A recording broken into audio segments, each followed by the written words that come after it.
Assalamualaikum warahmatullahi wabarakatuh. Anak-anakku semuanya kelas 1, 2, 3, 4, 5, 6 SD Muhammadiyah Klejo. Di sini Bu Guru akan bercerita kisah nyata.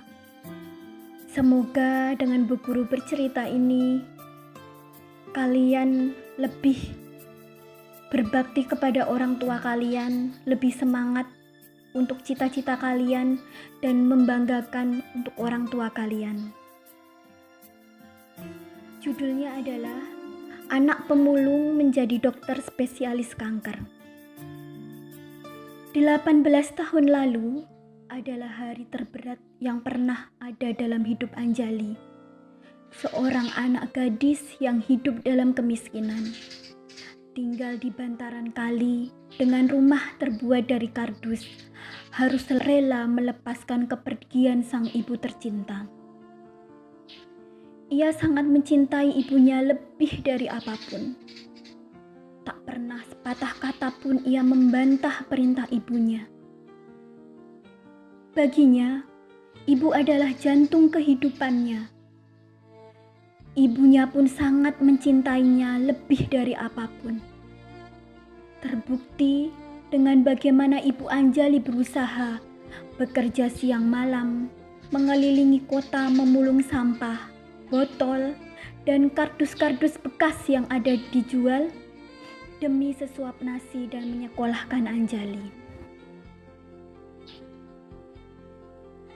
Anjali merasa sangat berdosa besar jika harus melawan orang tua, apalagi menyakiti hati ibu yang telah melahirkan dan membesarkannya dengan segala keterbatasan. Karena itu, ia berjanji pada dirinya tidak akan pernah sedikit pun berani melawan dan menyakiti ibunya yang sudah tua dan bungkuk. Anjali tidak pernah malu jika sang ibu mengantarkannya ke sekolah dengan pakaian lusuh, kusut, dan penuh tambalan. Bahkan dengan penuh kebanggaan terlihat dari wajahnya, karena ia masih memiliki seorang ibu yang sangat mencintainya sejak ia menghirup udara dunia. Walau ayahnya telah pergi meninggalkannya ketika ia masih berumur 2 tahun akibat kecelakaan. Demi membahagiakan ibunya, ia belajar sungguh-sungguh. Ia pun selalu menjadi juara kelas, bahkan sesekali juara umum. Baginya, mungkin hanya dengan prestasi sekolah yang bisa membahagiakan ibunya. Hanya itu yang bisa ia berikan kepada sang ibu, karena dengan itu juga ia sedikit mendapat keringanan dalam biaya sekolah. Kadang, jika ibunya sakit, ia pergi keliling kota, memulung, mencari botol dan kardus bekas di tempat pembuangan sampah. Bahkan, tak jarang ia terjerembab ke dalam tumpukan sampah karena tubuhnya yang masih kecil. Sehabis sekolah, menjaga sebuah toko sebagai uang tambahan, membeli buku sekolah atau buku yang sangat ia inginkan.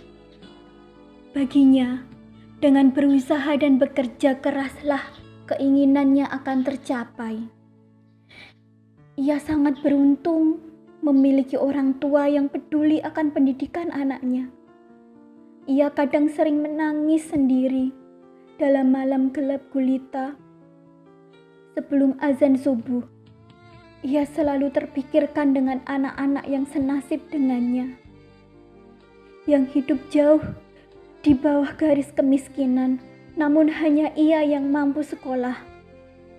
Ia pun kadang menyempatkan waktu mengajarkan kawan-kawan sekitar rumahnya pelajaran matematika tanpa dibayar sepeser pun.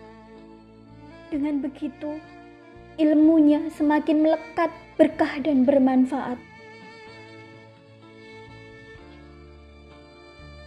semua pernak-pernik hidupnya berjalan seperti biasa. Hingga suatu yang paling ia takutkan menimpanya. Ya, sesuatu yang sangat ia takutkan adalah kehilangan satu-satunya orang tua yang sangat ia cintai.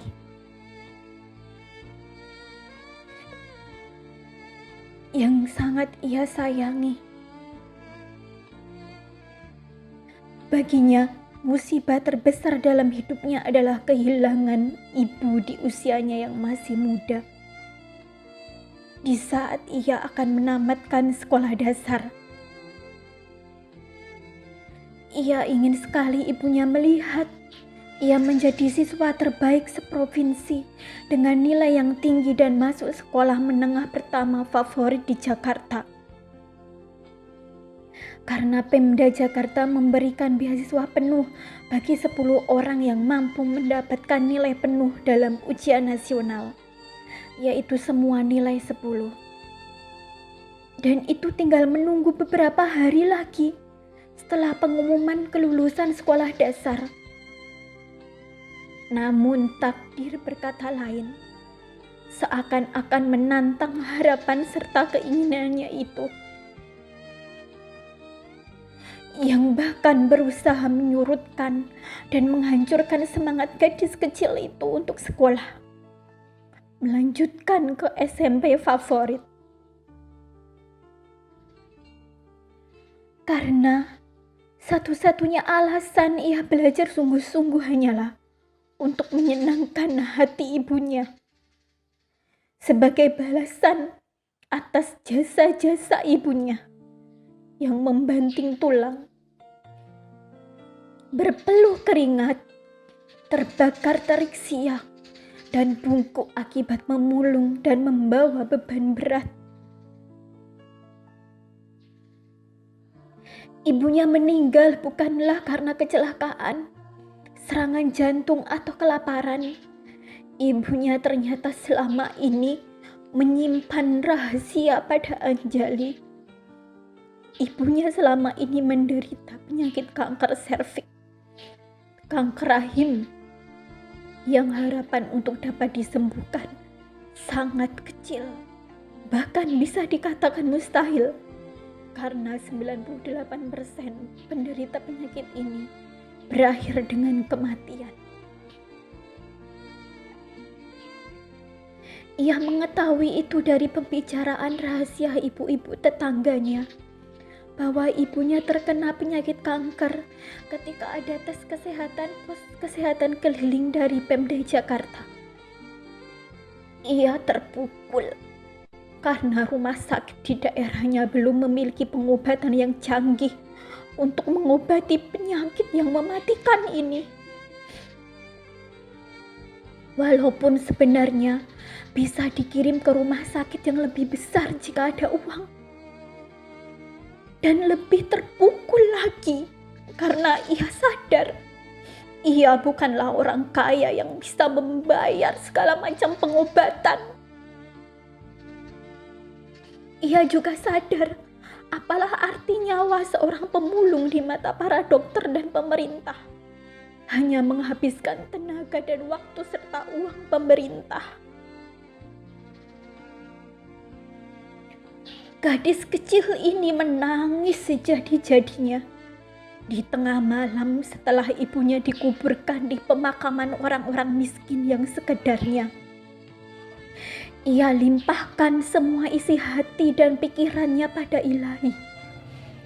Ia yang dulunya belajar dan sekolah semata untuk membahagiakan ibunya, kini berubah akan belajar dan bekerja mati-matian demi meraih cita-citanya, yaitu menjadi seorang dokter onkologi, dokter ahli spesialis kanker. Apapun yang terjadi, dia akan berusaha mati-matian demi menjadi dokter spesialis kanker yang akan menyembuhkan seluruh macam penyakit kanker dengan segala kemungkinan yang ada. Dan tidak hanya itu, ia pun berjanji akan menolong sukarela siapapun orang yang terkena penyakit kanker, apakah mereka orang kaya atau miskin. Janji-janji yang ia buat, yang ia sampaikan di tengah malam pada Allah di umur 12 tahun kini terpenuhi. Anjali dulu gadis kecil yang miskin dan kumuh, kini sudah menjadi gadis dewasa yang cantik, baik dan kaya raya namun sederhana. Ia telah mewujudkan cita-citanya atas izin Allah, melewati ujian-ujian besar dalam hidupnya. Baginya, pendidikan tidak hanya diperuntukkan orang kaya, siapapun punya cita-cita. Di umurnya yang masih muda 27 tahun, ia menjadi dokter spesialis kanker ternama di rumah sakit terbesar di Jakarta dan menjadi dosen tetap di universitas terkenal di Jakarta. Ia membangun yayasan sosial untuk anak-anak miskin dan terlantar. Dengan kerendahan hati, ia bersama teman-teman dan bawahannya melakukan pos kesehatan keliling gratis ke daerah-daerah yang kehidupannya sangat memprihatinkan.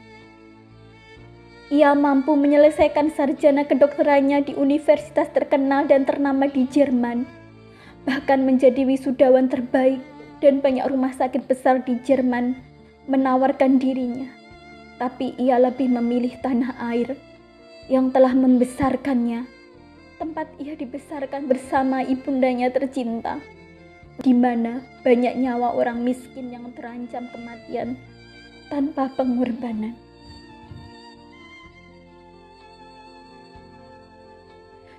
Anak-anakku semuanya, itu tadi kisah nyata anak pemulung menjadi dokter spesialis kanker. Pengorbanannya patut kita lihat, patut kita contoh. Dengan ceritanya Bu Guru ini, semoga menggugah kalian semua untuk tetap semangat belajar walaupun dengan keterbatasan, dan selalu berbakti kepada orang tua kalian. Itu saja yang dapat Bu Guru sampaikan. Kurang lebihnya mohon maaf. Wassalamualaikum warahmatullahi wabarakatuh.